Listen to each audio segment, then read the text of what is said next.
Hoofdletters en leestekens. Namen schrijf je met een hoofdletter, dus ook namen van mensen, dieren, boeken en landen.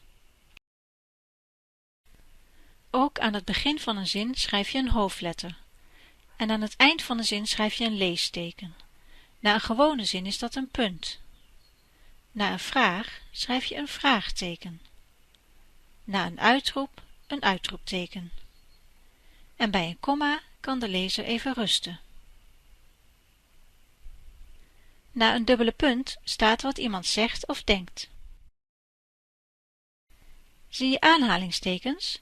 Dan weet je wat iemand precies zegt.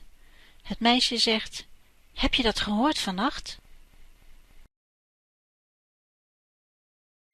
Een stukje van de zin dat tussen haakjes staat, mag je ook weglaten.